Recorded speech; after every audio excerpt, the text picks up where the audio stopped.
चौड़ियाना नहीं तो मारक कंटा और सीधे हो जाइयो। गोरख पांडे जी की 4 लाइनें हैं कि राजा ने कहा रात है, मंत्री ने कहा रात है, मीडिया ने कहा रात है, जनता ने कहा रात है, ये सुबह सुबह की बात है। दूसरी लाइन कहने की जरूरत ही नहीं है। आपका आईक्यू लेवल इतना जबरदस्त है कि जरूरत ही नहीं है। और भाषा के विकास में कानपुर का बड़ा अद्भुत योगदान है। अब देखिए, अंग्रेजी में अगर बोलना होगा मैडम, हम लोग कहेंगे कि I was unable to understand what are you saying, please repeat your sentence, इतना बोलना पड़ेगा। और कानपुरिया में क्या कहेंगे? आए।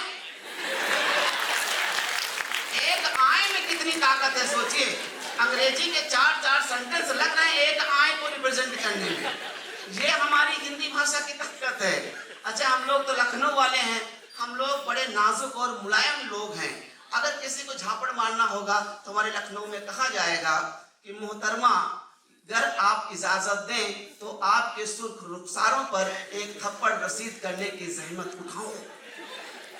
कानपुर में अलग तरीके से कहते हैं, बोले ज्यादा चौड़ियाना नहीं तो मारक कंटा और सीधे हो जाइयो। बिल्कुल अलग टोन है कानपुर की। अभी रास्ते में आ रहे थे तो बता रहे थे कि बस में बड़ी भीड़ थी, तो 2 महिलाएं आपस में लड़ रही थी। एक सीट थी और 2 महिलाएं लड़ रही। वो कह रही मैं बैठूंगी, वो कह रही मैं बैठूंगी। इन्होंने कहा कि ठीक है, इसका मैं आसान सा सलूशन निकाल देता हूँ। ये भी खड़े हुए थे। बोले कि तुम दोनों में जिसकी उम्र ज्यादा हो वो बैठ जाए। यकीन मानिए, दोनों महिलाएं कानपुर से लखनऊ तक खड़ी खड़ी आई और ये बैठ गया है। ये ताकत होती है,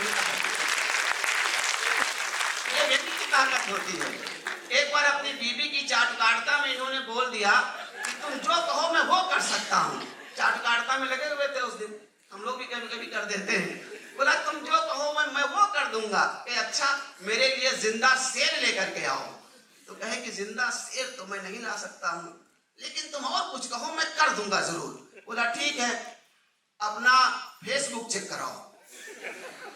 यकीन मानिए, इन्होंने तुरंत पलट करके कहा ये बताओ शेर कहां से उठाना है।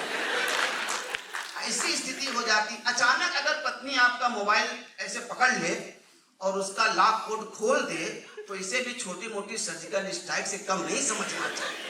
बड़ी दिक्कत होती है। आइए आपको बुलाता हूँ, व्यंग्य के बड़े शानदार कवि हैं। और व्यंग्य कैसी, व्यंग्य की भाषा बड़ी अलग होती है। हास्य आपको आनंदित करता है, लेकिन व्यंग्य आपको झकझोरता है। जैसे कि मैं उदाहरण देता हूँ शरद जोशी की एक लाइन कि हमारी सरकार देश की तरक्की के लिए ठोस कदम उठा रही है, लेकिन कदम इतने ठोस हैं कि उठ ही नहीं पा रहे। ये व्यंग्य की लाइन होती है। हरशंकर परसाई जी ने क्या बढ़िया लाइन कही हिंदी दिवस के बारे में कि हिंदी दिवस के अवसर पर हिंदी बोलने वालों से कहते हैं कि हिंदी में बोलना चाहिए। परसाई जी का व्यंग्य था। आपको एक और उदाहरण दे देता हूँ व्यंग्य होता क्या है। गोरख पांडे जी की 4 लाइनें हैं कि राजा ने कहा रात है, मंत्री ने कहा रात है, मीडिया ने कहा रात है, जनता ने कहा रात है, ये सुबह सुबह की बात है। बहुत बहुत धन्यवाद। मेरे लिए ताली आप बजाइए, वरना लोग बुलाएंगे नहीं मुझे। क्योंकि अपने घर में भी होता है तो हमारे यहाँ क्या हिट होगा, बड़ा प्रेशर रहता है। वैसे भी अब आप ताली बजा के हिट करेंगे, हम इनके कानपुर में जाएंगे, वहाँ से लिफाफा लाएंगे, CDRI में ही लगाएंगे, आप ही की अर्थव्यवस्था दुरुस्त होगी। एक विशेष कविता मैंने लिखी है, वो आपको सुनाऊंगा। उससे पहले सुन लीजिए, पिछली बार मैंने 4 लाइनें सुनाई थी, बहुत सारे स्टूडेंट कह रहे सर फिर से सुना दीजिए। मैं तकरीबन 14 वर्षों में मैंने 1400 कविताएं सुना दी हैं यहाँ पर। और हर बार सुनाने के लिए मुझे बाहर तो मैं खूब बढ़िया सुना देता हूँ, यहाँ सोचना पड़ता है यार सब तो सुना चुका हूँ, मैं सुनाऊँ तो क्या सुनाऊँ। लेकिन वो हॉस्टल की कहानी सुन लीजिए, यही बगल वाले हॉस्टल की, जिसकी बड़ी हाई डिमांड थी, मैं सुना देता हूँ कि बहुत याद आते हैं दोनों बेचारे, वो शर्मा तिवारी मोहब्बत के मारे। वो दोनों ही थे, एक से प्यार करते। That was a triangular love story. वो दोनों ही थे, एक से प्यार करते, उसी के तसव्वुर में जीते वो मरते। वो दोनों पढ़ाई से उबे हुए थे, मोहब्बत की दरिया में डूबे हुए। तिवारी ने था उसका टॉपअप कराया। वो दोनों के बाइक पे खूब बैठती थी, वो दोनों से ही गिफ्ट खूब बैठती थी। फिर एक दिन गिरा करके बिजली गई वो, फिर एक दिन गिरा करके बिजली गई वो, किसी तीसरे की थी दुल्हन हुई वो, लगा करके माथे पे सिंदूर आई, बोली कि कैसे हो ओ शर्मा भाई। पंक्तियों पर उठे कि रोए बिलख कर तिवारी ओ शर्मा, रोए लिपट कर तिवारी ओ शर्मा, उसे ले उड़ा कोई आशीष वर्मा।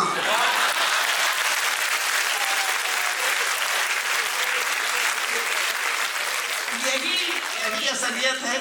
वैसे भी कविता में शोषितों और वंचितों का दर्द कहा जाता है।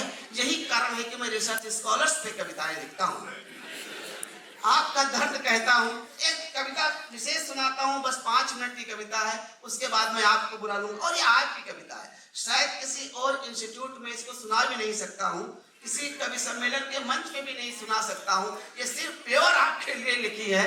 सुनिएगा। एक रिसर्च फेलो, ये जूनियर रिसर्च फेलो, इसको ध्यान में रखिएगा। एक रिसर्च फेलो ने शादी होते ही गजब ढाया, अपने सीनियर को फोन लगाया। एक रिसर्च फेलो शादी होते ही गजब ढाया, अपने सीनियर को फोन लगाया, बोला आज कयामत की रात है, मदद कीजिए, घूंघट उठाने का कोई साइंटिफिक प्रोटोकॉल हो तो दीजिए। देखिए, एक ऐसे रूट पे मैं चल रहा हूँ, थोड़ा सा फिसल जाइए तो बड़े गड़बड़ हो सकती है, लेकिन उस रूट पे मैं चला हूँ, चल के दिखाया भी है, देखता हूँ आप किस तरीके से सुनते हैं। घूंघट उठाने का कोई साइंटिफिक प्रोटोकॉल हो तो दीजिए। सीनियर गुस्से में बोला, ना मुराद, तुझे जरा भी शर्म नहीं, मुझे चिढ़ा रहा है, यहाँ मेरे रिश्ते नहीं आ रहे और तू घूंघट उठा रहा है।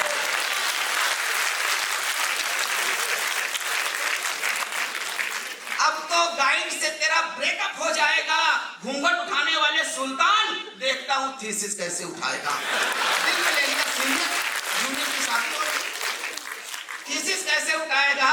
सीनियर का गुस्सा देखकर जूनियर ने पलटी मारी और भावुक करते हुए बोला, सर आपकी मदद के बिना कोई एक्सपेरिमेंट नहीं लगा पाता हूँ, घूंघट उठाने में मदद कीजिए, मैं सिंगल ऑथर पेपर नहीं लिख पाता हूँ। अब तो लेंगे इसको अच्छे से।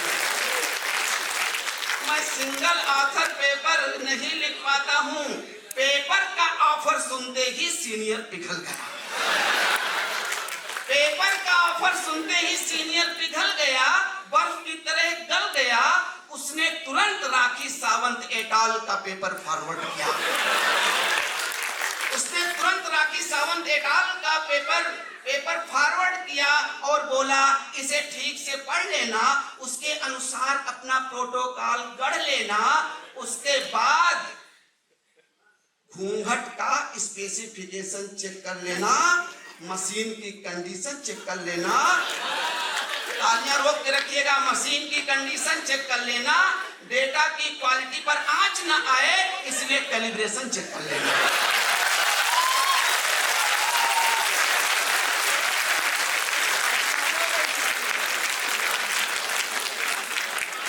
डेटा को पेन ड्राइव में भर लेना, ध्यान रहे रजिस्टर में एंट्री जरूर कर देना।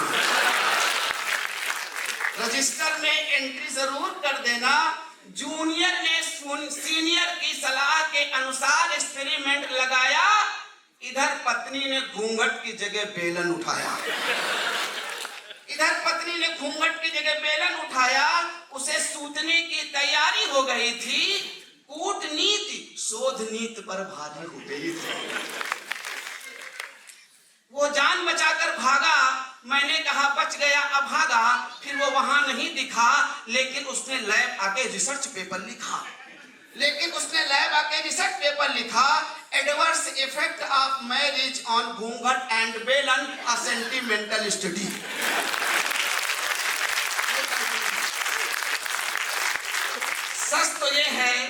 सच तो ये है, लोगों की जिंदगी सेंटिमेंट से चलती है, लेकिन रिसर्च फेलो की जिंदगी एक्सपेरिमेंट से चलती है। लोग यहाँ इमोशन के लिए जीते हैं, ये बेचारा डिजर्टेशन के लिए जीता है। किसी को बेटी चाहिए, किसी को बेटा चाहिए, अरे ये रिसर्च फेलो है, इसे बस डेटा चाहिए, इसे बस डेटा चाहिए, इसे बस डेटा चाहिए। शोध ही इसका आदि है, शोध ही इसका अंत है। अरे यही असली साधक है, तपस्वी है, संत है।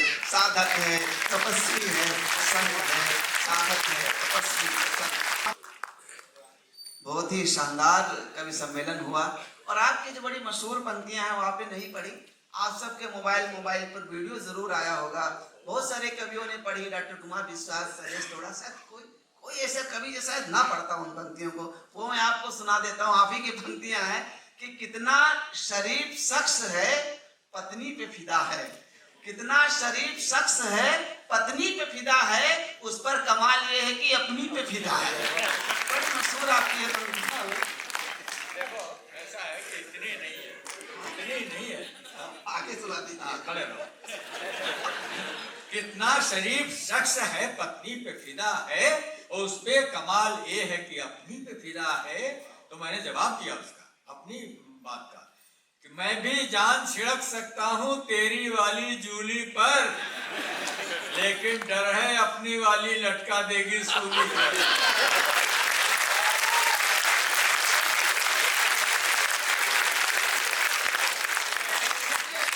ईश्वर करे कि तेरी वाली जूली, अपनी वाली सूली दोनों सलामत रहें। आइए 4 पंक्तियां पढ़ देता हूं कि क्या बतलाएं इस धरती पर कैसा लगता है, इस मिट्टी का जर्रा जर्रा अपना लगता है। वो मंदिर कूचे और मीनारे चाहे जैसी हो, लोग जहां अच्छे होते हैं अच्छा लगता है।